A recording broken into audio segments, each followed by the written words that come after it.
Isaías capítulo 37. O rei pede o conselho de Isaías. Assim que o rei Ezequias ouviu o que eles contaram, rasgou as suas roupas em sinal de tristeza, vestiu uma roupa feita de pano grosseiro e foi para o templo do Senhor. Ele mandou que Eliaquim, o encarregado do palácio, Sebna, o escrivão, e os sacerdotes mais idosos fossem falar com o profeta Isaías, filho de Amós. Eles também estavam vestindo roupa feita de pano grosseiro. A mensagem que o rei mandou entregar a Isaías foi esta: Hoje é um dia de sofrimento. Nós estamos sendo castigados e estamos envergonhados. Somos como uma mulher que está para dar à luz, mas não tem forças para isso. O rei da Assíria nos mandou o chefe do seu exército para insultar o Deus vivo.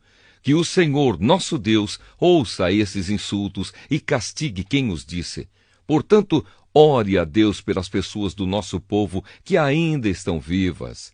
Isaías recebeu a mensagem do rei Ezequias e mandou esta resposta: O Senhor Deus diz que o Senhor não deve deixar que os assírios o assustem, dizendo que Deus não pode salvá-lo. Deus vai fazer o rei da Síria ouvir uma notícia que o fará voltar para a terra dele, e Deus vai fazer com que ele seja morto ali.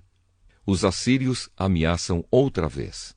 O oficial assírio soube que o rei da Síria havia saído de Laquis e que estava lutando contra a cidade de Libna.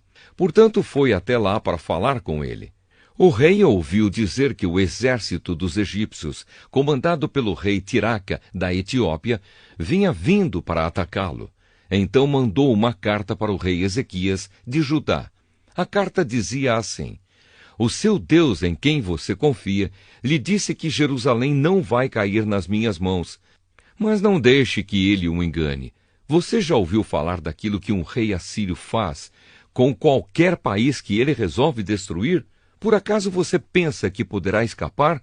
Os meus antepassados destruíram as cidades de Gozã, Arã e Rezefe e mataram o povo de Éden, que morava em Telassar, e nenhum dos seus deuses os pôde salvar.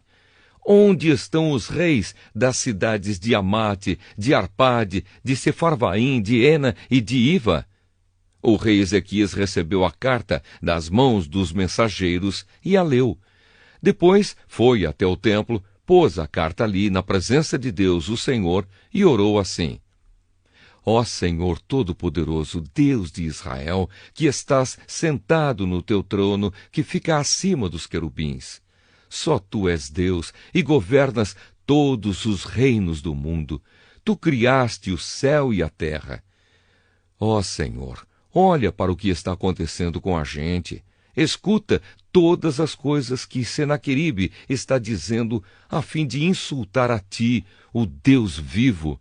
Todos nós sabemos, ó Deus, que os reis da Assíria destruíram muitas nações, arrasaram as suas terras e queimaram os seus deuses, que não eram deuses de verdade, e sim imagens de madeira e de pedra, feitas por mãos humanas. Agora, ó Senhor, nosso Deus, salva-nos dos assírios, a fim de que todas as nações do mundo fiquem sabendo que só tu, ó Senhor, és Deus. A mensagem de Isaías para o rei. Então Isaías mandou uma mensagem para o rei Ezequias. Nela, ele dizia que, em resposta à oração do rei, o Senhor, o Deus de Israel tinha dito o seguinte: A cidade de Jerusalém ri e caçoa de você, Senaqueribe. A quem você pensa que ofendeu e insultou? De quem zombou? Você fez tudo isso contra mim, o santo Deus de Israel. Você me mandou os seus oficiais para se gabarem de que, com os seus muitos carros de guerra, você conquistou as mais altas montanhas do Líbano. Você se gabou de ter cortado os mais altos cedros e os melhores ciprestes e de ter chegado até os lugares mais distantes das florestas. Você se gabou de ter cavado poços em terras estrangeiras e de ter bebido água deles. Gabou-se também de que os pés dos seus soldados fizeram secar o rio Nilo.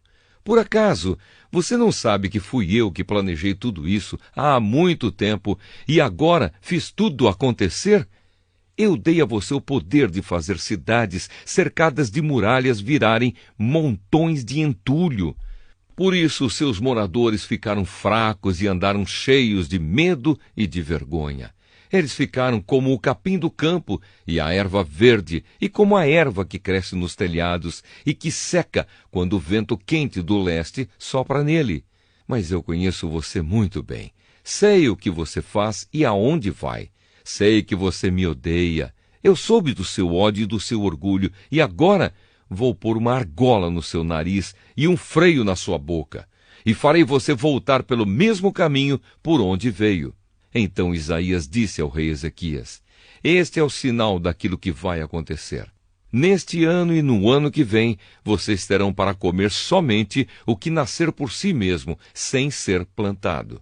Mas no ano seguinte, vocês poderão semear e colher cereais e também plantar parreiras e comer as uvas.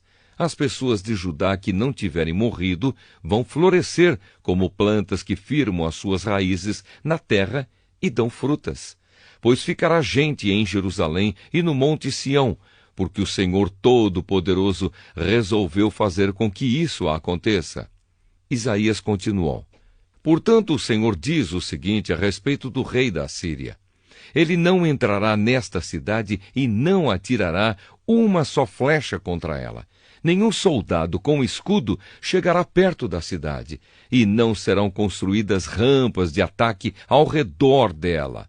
O rei da Assíria vai voltar pelo mesmo caminho por onde veio, sem ter entrado nesta cidade. Eu defenderei e protegerei esta cidade por causa da minha honra e por causa da promessa que fiz ao meu servo Davi. Eu, o Senhor, falei.